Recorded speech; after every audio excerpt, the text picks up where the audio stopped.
Welcome to Do Y'all See This? Reacts. This is Eva. Did you see that? And this is Nisi. And this week, we actually have a guest.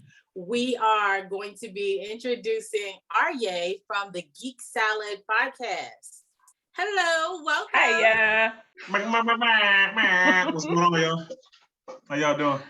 Thank you for coming on. Right? It's been a long time coming. Right? We're talking about this for like a year. I know. I was like, damn, she forgot about me. Like, you know what I'm saying? Never. Okay. You can ask Ed when we would have our planning meetings. I was like, we got to figure out a way how we want to fit it in. But it's here now. Just keep pushing you to the back. We were like, we'll get to him eventually. It's fine. Keep you back there. I'm not gonna keep you back there. All right. So tell us a little bit about your podcast. Yeah, so I'm Arye the King, one half of the Geek Salad podcast. And Geek Salad podcast, man, we do a little bit of everything. We talk everything from world events to celebrities to just regular, like, I guess you would call it barbershop talk. Mm-hmm. Like, yeah. We just talk trash, man. And we give you everything from a blurred perspective. That's a Black nerd perspective. That's us. You know, we love the nerds over here, and we're Black, so. I remember. We all got our glasses on. So. I know. You know we can't see without them. Come on now. No. You know what's These are funny? just for fashion, though. I got 20/20 vision. I gotta find ones that look good, and then be like, okay, now put the lenses in. Like, gotta have them looking good first. I remember I saw your podcast. I think it was maybe 5 years ago, maybe 6. And it was like you guys were in your garage, and I was like, "Is this the same two guys?"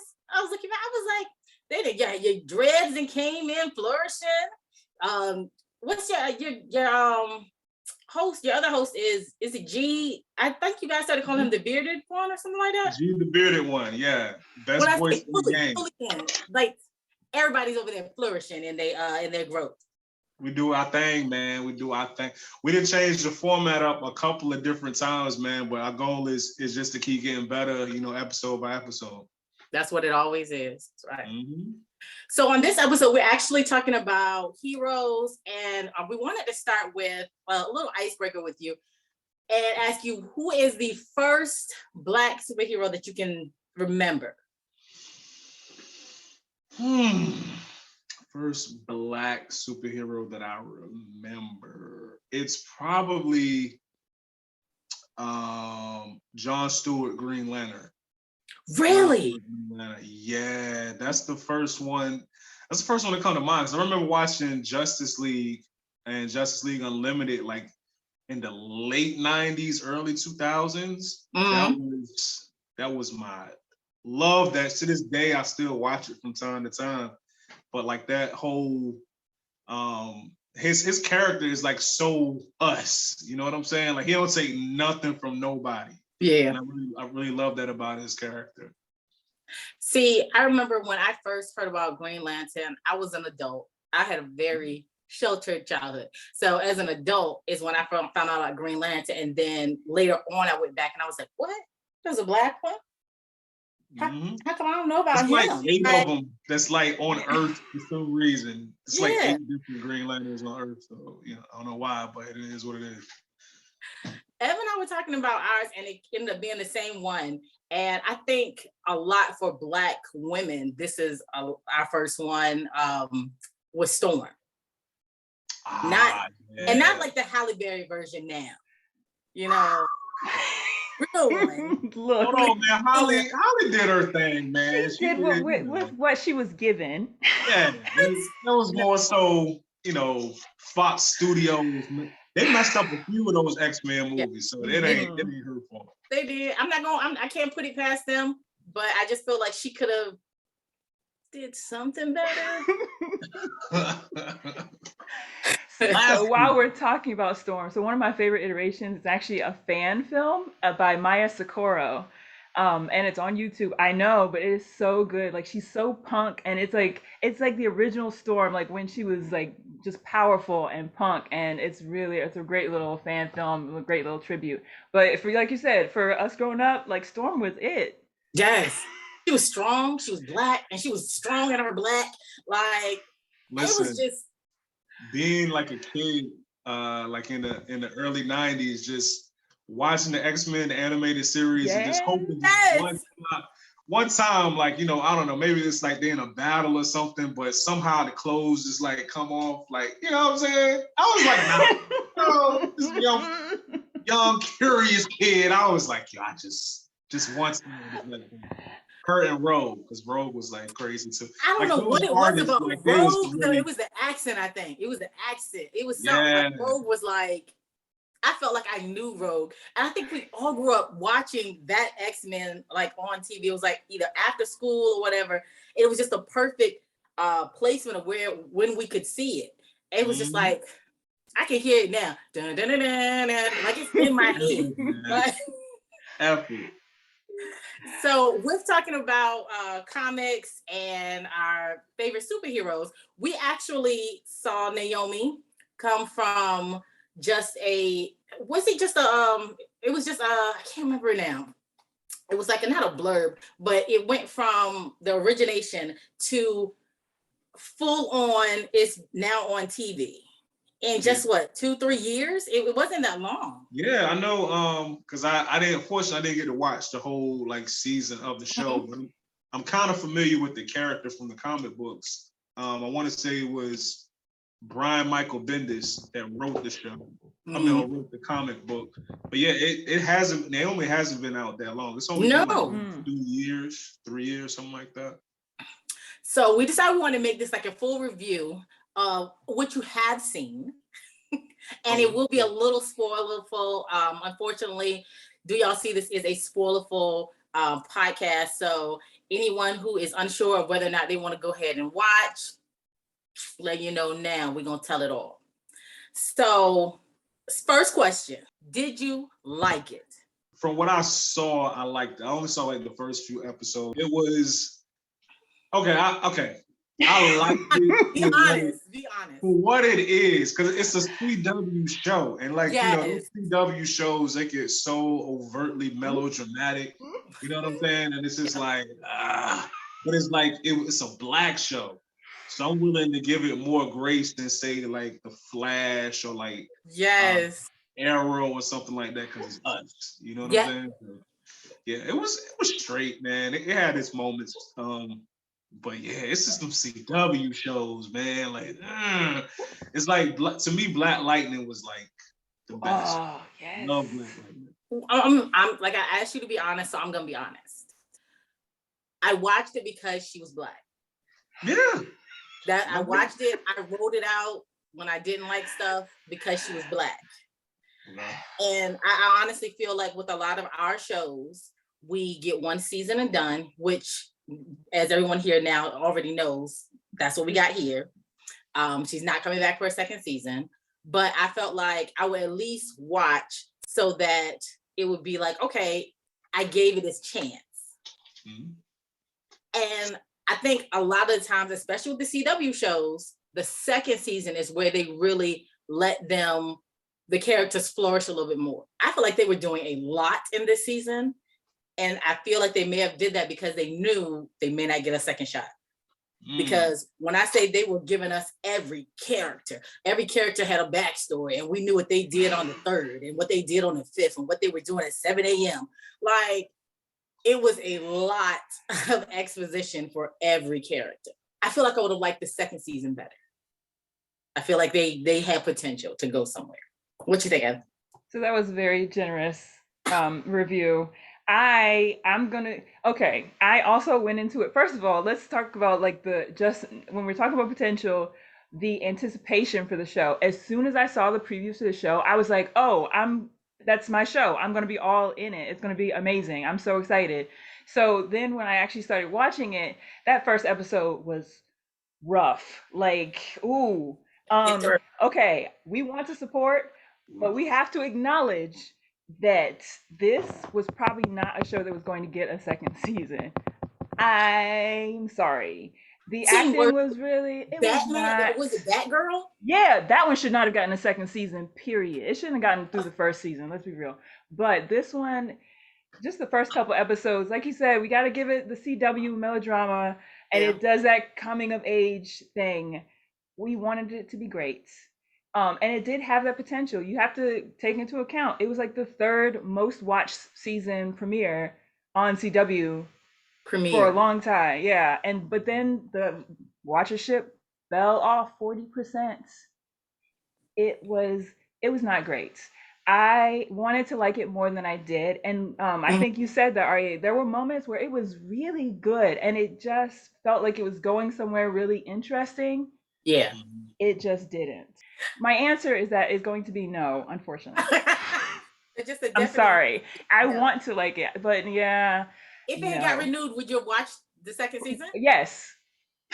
Arye, Absolutely. second season, would you watch?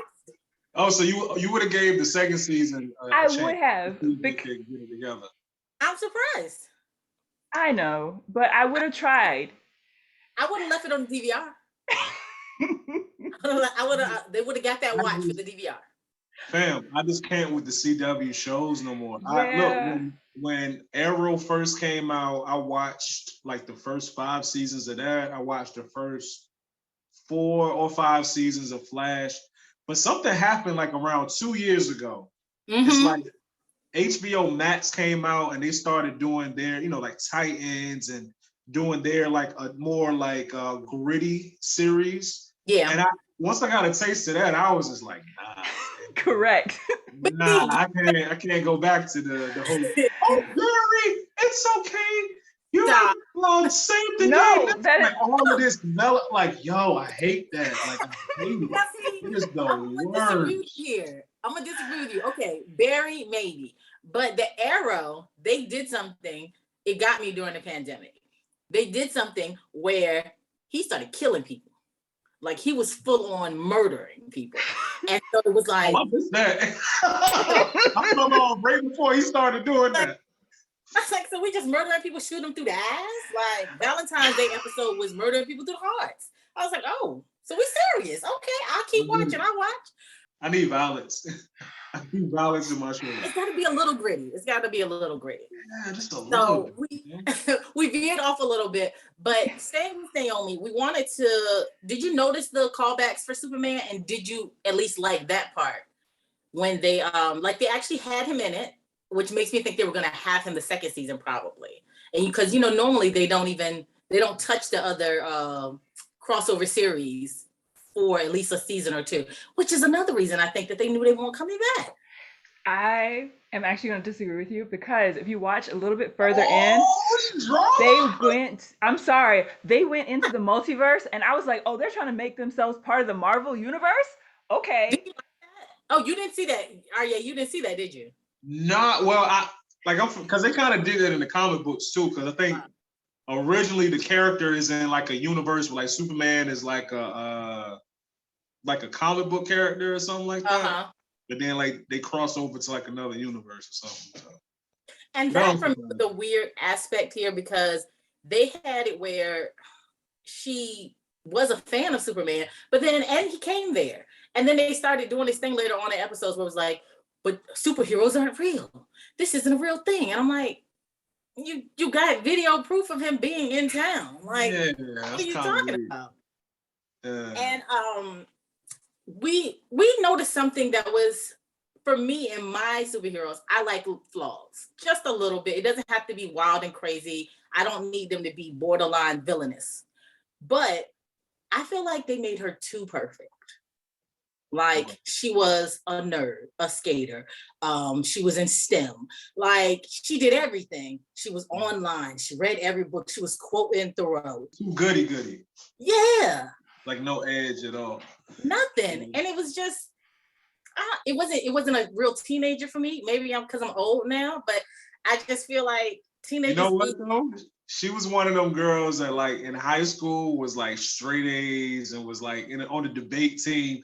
But then she probably go to college and then she cut loose a little bit. I think And that's what it that's was. when she developed her edge. So they would have brought the edge around like season 3 or season 4 after she got into high school. That's what they would have did. Sure. The parents talking about something. So what time did you come in last night? What? What you mean? Yeah. And the parents were too perfect. Oh, okay. So in the comics, you've read the comics, right? No, I have not. I wanted to. I meant to. I did not. Only one of the parents is an alien. Yeah, one of them is I think the father in the comics is a Thanagarian, I think they call it. I think that's the Hawk people, if I'm not mistaken. So in this, I'm not sure how far you got, but D is actually Thanagarian, and both parents are aliens from Earth 29, as well as Zumbada. Yeah. So it's like, so there's a point where she goes through this whole thing of she already knew she was adopted, obviously. Nobody, her family's Black. But she goes through this thing of finding out she's an alien. Then she goes through this thing of finding out that they're aliens. And you remember they say something like, yeah, we found you. Come to find out, they actually killed her parents. The adopted parent? Yes, the adoptive parents from Earth 29 killed her and took her because they felt like on Earth 29, they were scientists and they failed to fix the tear, which is whatever the thing that broke down and they all got their powers. So they felt like she could heal it. And so they killed her parents and stole her and came to Earth. White people, man. No reason. Just. I was like, wow, this is not like white power. Like I feel like this is another reason why I felt like they didn't think they were getting enough. They threw everything in this. Everything. Yeah. I mean, I guess you feel like the way they've been canceling CW shows, man, I guess they felt like they had to. Like, we might as well throw it all out there because we don't know if we can get another season or not. Mm-hmm. True. They've been canceling CW shows like it ain't nothing. No. So with Naomi, did you like her character? I know we talked about the show. I know we talked about the outlying characters just a little bit. We'll talk about them in a second. Did you like how she was portrayed? The cool thing about Black people, and the reason I like seeing us in different roles, is because we're not a monolith. You know, like, for every like type of personality on Earth, there's a Black person that represents that. You got the person that's from the hood and they only think about hood stuff, but then you got a person that's from the hood and they like super nerdy and super duper smart. Yep. But then you got somebody that's from a rich neighborhood, but they got a thuggish mentality. Another person from a rich neighborhood and they got like a snobby mentality. Like we got like so many different personality types, you know, within the Black race in America. So it's like I'm cool with the portrayal of her, even though her character again didn't have any edge to it. I don't know if y'all got to see Atlanta this season of Atlanta. Oh, crazy! It's completely different than the other seasons. They go to Europe, but I like it because like it showed every character in the show is like a different archetype of Black people in America, and they really dig into that, and it's cool. So I like her. I like the portrayal of her. It was it's something you don't really get to see. You don't get to see a lot of Black nerds on TV. True. You know, so it's cool. I kind of felt like, this is a unpopular probably opinion, she was very manipulative. Mm-hmm. I mean, but women though, I mean, kind of. Wounded. I'm just saying. No, okay. This is what I mean. She friend zoned everybody and picked them up when she needed them. When she needed the boyfriend, she was like, I need you to put together this tape for me. But don't feel like that about me. When she needed the weird, spicy white boy, she was like, oh no, we can't go to pizza, but can you go to the woods? When she needed Lourdes, oh no, I'm not into girls, I mean, unless you want to go out, and make my boyfriend jealous, or unless I need your comic book, or unless I need your shop or your car or your lock picking skills, he made them think that they were crazy. Like they were into her, and she was like, "Why did you think of that?" Like she full on was flirting with every single person, and was like, "I don't know." The dad didn't even know who she was dating.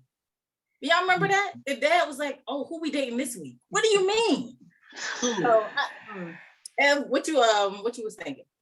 So I did not like her, but a lot of it had to do with there was a specific facial expression that she would do, and I don't know if it was a choice that the actress decided was super important, but it would be like a frown, but like an open mouth frown, and it would be like anytime she was expressing any kind of emotion, that was her facial expression. You It gotta was like, demonstrate it. We gotta see it. That's and I'd be like, bruh, I'd be like, and it was so often. I was like, I'm like, if you do it again, I'm out. And I was just tired of seeing it on her face. Yeah. And I don't know if it was like a CW thing. Like, this is how the director was like, you need to show us more emotion. I just hated it. And so, no, you was looking for a reason. I know. I'm sorry, Naomi. I Let's really make that face was. one more time. Yeah. But you didn't get further. You didn't get far enough in, because when she's going through this whole thing of, I think my parents are lying to me, and I don't know who I am now. She did that everywhere. I don't know. And you're just like, I just spent 40 minutes anytime watching you could stop. I don't know. CW. So we're gonna go into the last question. Yeah. All right. So do you think it's a successful superhero origin story? Because I think that's kind of what they were aiming for, especially compared to the comic books. Because I can't actually, talk to the comic books because I haven't read any of them. How does it end? Because I didn't get to see the ending. How does it end? Oh, okay. So the end, she goes to Earth 29. It's some weird dude there. I can't remember his name. That's Buster or something like that. They kept calling him. But he invaded their planet. He took advantage pretty much when the tear happened. He took advantage of their planet, and he's just been sucking away their resources. So she goes over there, finds out that she can kick his butt, but she has to get stronger. Zimbardo comes through the portal. He takes her back. I think her name is Erica. Chick from the blonde lady. You probably didn't see that part yet. But the lady from Law and Order, she comes in and she sacrifices herself. And she just says, I have to close the portal from this end to make sure that nobody else comes over to try to get you guys. They can open more portals, but I guess this one is a direct line to where she is in that town in Puerto Suega. So that's pretty much how it ends. She finds out that the parents were the ones who killed her parents, as they go out to now finally destroy that rock that she was found on 16 years after. Kind of late, but whatever. And I'm trying to think. She ends up kissing old boy again. Her friend still loves her. Lourdes is, loving being. Oh, everybody becomes part of the circle of superhero friends. Everybody knows what she is. Everybody knows who Zimbardo is, who Dee is. We really don't get to see Dee's wings anymore. And Zimbardo just walks around like this all the time for the rest of the issue. So every scene he comes into, what are you doing here? Okay, so that sounds like a good origin story. Now that I know how it ends. To me, a good origin story, it leaves you wanting more. So if you would say to yourself, after seeing that last episode, if they came out with another season, I would be there to watch the second season. I think the first season and the origin story did its job. Because that's really all it's supposed to do, is set everything up for everything moving forward. And it sounded like it did that. So I would say they did a good job. For a CW show. Yeah. You got to put the qualifier in. It's the CW, man. You're not going to, you know what I'm saying? Yeah. Right. Going by that criteria, yes, it was successful. I would not watch the second season though. I feel like there's nothing more I can find out. I feel like there's nothing more I can find out. The big thing that they brought up, I forgot to say, is that Dee's girl, she was alive in a prison somewhere. I didn't particularly like seeing him on screen. It was really weird. I felt like he had lip fillers. It was very odd to look at. I was not interested in them following that storyline, and that seemed like where they were going. It was successful, but I don't want to see. Successful-ish. There we go. Yes. We'll go with successful-ish. Successful-ish. All right. All right. So before we get out of here, I'm sorry. No, you're good. Successful or not? I keep cutting you off. It was fine. I mean, I think it was a good, like you said, it was headed in the right direction. It was going to successful-ish is a good way to end it, I think. Yeah. So before we get out of here, we just want to give Arye the King opportunity to talk about your podcast, where everyone can see you, get your info. Tell us everything. It's my time to shine. Yeah, you can catch the Geek Salad. I don't know what I'm talking about. You can catch the Geek Salad podcast. We're on youtube.com/Geek Salad. You can follow us on Instagram at Geek Salad Now, and also TikTok at Geek Salad Now. Pretty much everywhere at Geek Salad, man. Geek Salad, not Greek salad. Geek, Geek salad. All right. Well, thank you, everyone, and we'll be back. And a special thank you to Arye for coming out. Thank you.